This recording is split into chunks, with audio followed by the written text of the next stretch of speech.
Neste capítulo, eu irei mostrar como adicionar diferentes contas de correio, corporativo e não corporativo no Outlook. Nós podemos adicionar dois escopos de contas.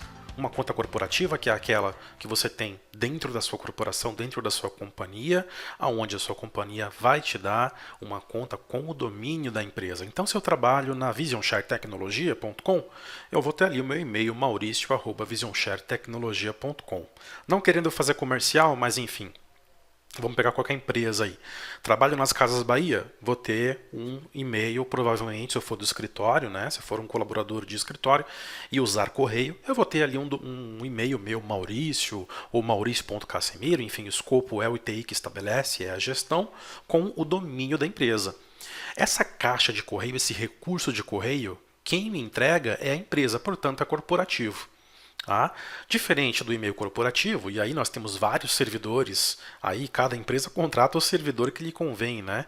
Aquele servidor mais espartano, mais barato, aquele servidor mais parrudo, mais avançado, né? E por consequência mais caro, mas também mais completo, vai da escolha da empresa.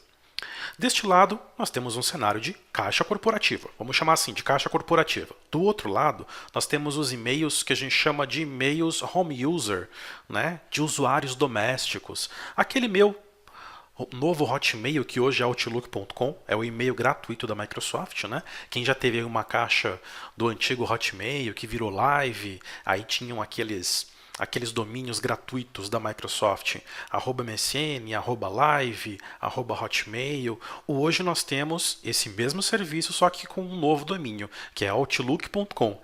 Inclusive confunde-se muito, né? Porque o Outlook é o software que está gerando esse treinamento para a gente, é um cliente de e-mail, é um programa, e Outlook.com é um serviço de e-mail gratuito da Microsoft. Né? É o Hotmail que você conhece com uma nova roupagem, tanto de nomenclatura, de nome, quanto de recursos visuais e funcionalidades. Tá certo? Então, desse lado de cá, a gente começou a falar dos e-mails gratuitos. Tá? Hotmail, qual mais? Gmail, muito conhecido, muito utilizado, também tenho. Yahoo Mail, e-mail do iCloud Mail, que é para quem utiliza aí os serviços da Apple, né, do iCloud da Apple. Então, para soluções, tanto para soluções de correio corporativo, quanto para soluções de e-mail home user, para usuários domésticos, nós temos várias soluções diferentes e o Outlook ele se conecta em todos esses correios. Você vai notar que o Outlook consegue se conectar em vários tipos de servidores de e-mail diferente. Então, agora você já sabe que o e-mail é composto de um cliente de e-mail, né, esse cenário de correio geralmente é composto por um cliente de e-mail como o Outlook.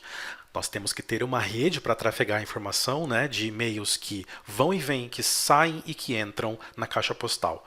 Então você vai ter que ter internet, vai ter que ter conexão, né, conectividade com o servidor.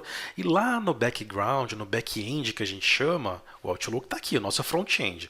Mas por trás dele trabalha algo muito poderoso. O processamento dessas mensagens, das regras, de como funciona, acontece, como você sabe, no servidor de correio. E na parte de servidor você também pode ter várias soluções, sejam elas corporativas ou não corporativas.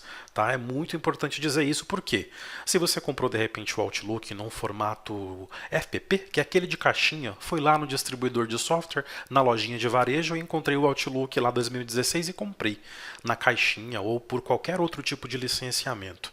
Eu não posso utilizar ele se eu não tiver uma conta corporativa.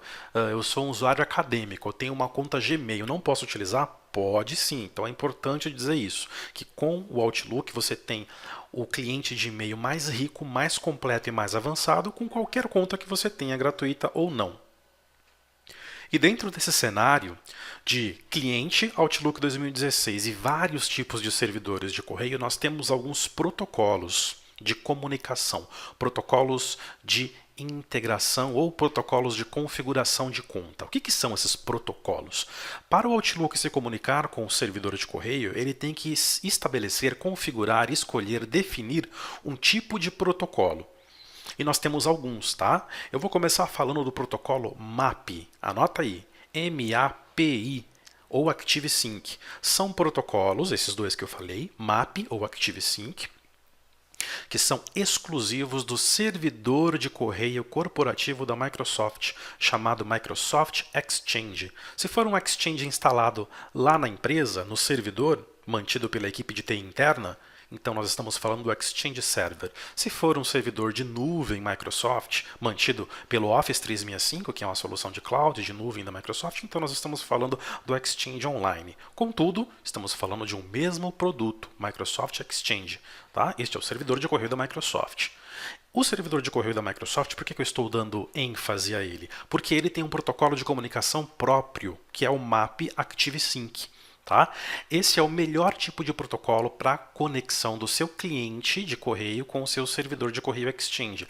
Aí você deve estar pensando assim, poxa, ele não falou Outlook? Eu não falei Outlook porque dessa vez o cliente de correio ele vai se estender ali, tá? Porque eu não tenho só Outlook para Windows. Eu tenho Outlook para Mac, eu tenho Outlook mobile para iPhone, para iPad, para Android, celulares e tablets, para Windows Phone, tanto os tablets Surface da Microsoft quanto os Windows Phone. Tá? Claro, este treinamento é voltado para o Outlook Windows, né? Outlook 2016, plataforma Windows, mas é interessante que você tenha essa noção de que existem outros clientes do Outlook 2016, última versão. Tá? E aí, como eu estou falando de Microsoft aqui no meu cliente, no meu front-end, que é o Outlook, e estou falando de Microsoft também lá no meu back-end, que é o meu servidor, se eu tenho Microsoft nas duas pontas, eu tenho integração especializada, né? Eu tenho uma total integração. E aí eu estou falando de um protocolo próprio de comunicação. Isso quer dizer que estes protocolos fazem com que tanto o Exchange aproveite a totalidade do Outlook, quanto o Outlook aproveite a totalidade dos recursos do Exchange. Tá? Então, se você tem a possibilidade de ter um Outlook 2016 em um servidor Exchange configurado, use o protocolo MAP e ActiveSync, porque você vai ter aí um ambiente melhorado. Ok? Bom, quais os outros protocolos, Casemiro? Nós temos o IMAP, ou IMAP, como muitos chamam, tá? IMAP é um protocolo utilizado aí de forma escalonável, né? Muitas pessoas utilizam porque é um dos protocolos mais utilizados em servidores de correio diferentes, tá? E aí eu estou falando de qualquer tipo de servidor. Como que funciona o IMAP? O IMAP, vou passar aqui o slide, ó. Primeiro aqui o protocolo MAP, tá? Estou falando rapidamente dele. E depois o IMAP, depois a gente volta no POP aqui e passaremos por cada um deles, tá? O IMAP, só para a gente fazer um resumão aqui, porque vocês verão eu configurando para vocês também em aula separada. O IMAP, ele faz um espelhamento. Quando eu conecto no servidor de correio, através de um protocolo de uma conexão IMAP, eu enxergo toda a estrutura de pastas e de mensagens. Então, se eu tenho 5 mensagens que chegaram na minha caixa de entrada, e eu estou com um Outlook 2016 aqui conectado no meu servidor X, que pode ser qualquer tipo de servidor, através de um protocolo IMAP, eu estou enxergando essas 5 mensagens, mas elas não estão ocupando espaço na minha máquina, porque no protocolo IMAP, as mensagens ficam todas no servidor, eu estou só enxergando o que existe lá. Lá sim está ocupando espaço. A partir do momento em que eu dou 2 cliques no e-mail, que eu baixo o conteúdo do e-mail, ele abre uma nova janela e eu começo a exibir o conteúdo, cabeçalho, conteúdo, se tem anexo ou não, aí sim é realizado o download pontual daquele tamanho de e-mail para aquele e-mail que eu estou abrindo, tá vendo? O IMAP faz isso. O POP já é o contrário, ó, eu voltei um slide aqui, tá? Para passar um resumão do POP. Também conhecido como POP 3, né? O IMAP ele também é conhecido em alguns lugares como o IMAP 4. Pode ser que vocês visualizem assim, tá? E o POP pode ser que vocês visualizem como POP 3, é muito comum. Ele já tem um cenário inverso do IMAP. No POP, quando você configura o seu cliente de e-mail Outlook em um servidor de e-mail qualquer, que pode ser Exchange ou não, através de um protocolo POP, ele vai fazer o download de todos os e-mails para a máquina. Eu não gosto desse protocolo, tá? Porque a sua máquina fica responsável por aqueles e-mails. Se der algum problema com HD, que não der para recuperar o HD da sua máquina, bye bye e-mails, tá? Algumas pessoas ainda utilizam, preferem utilizar esse protocolo, tá? Eu particularmente não indico. Tá? Existem alguns cenários de algumas empresas, enfim, algumas regras que só podem utilizar POP por alguns motivos técnicos também. Mas, a nível de conhecimento, é bom que você saiba, tá? Como cada um faz. POP, baixa tudo para a máquina, o HD da sua máquina fica responsável pelos e-mails. Não fica nada no servidor. IMAP, você visualiza tudo que está no servidor, baixa para a máquina sincronizada só aquilo que você abre, que você clica para visualizar, tá ok? Bom, como eu falei, possível utilizar aí conexões para contas gratuitas não corporativas, como contas de e-mail Outlook.com, contas do tipo Gmail, contas do tipo Yahoo Mail, contas do tipo iCloud, e aí o RSS já é assunto para as próximas aulas. Aqui, na verdade, foi um resumão, né? Para você entender esse escopo, esse macro escopo. Consigo configurar uma conta corporativa, uma conta não corporativa. Consigo configurar no meu Outlook 2016 uma conta corporativa de Exchange Server ou Exchange Online e uma conta corporativa de qualquer outro servidor de correio que não seja Exchange. Consigo configurar todos esses dois cenários e alguns protocolos. Protocolo MAP Active Sync, exclusivo do Exchange. Protocolo IMAP, eu baixo apenas o que eu preciso para a máquina, de resto fica tudo no servidor espelhado e sendo visualizado na estrutura de correio. Consigo configurar no protocolo POP ou POP3, onde eu baixo tudo para a máquina, tá certo?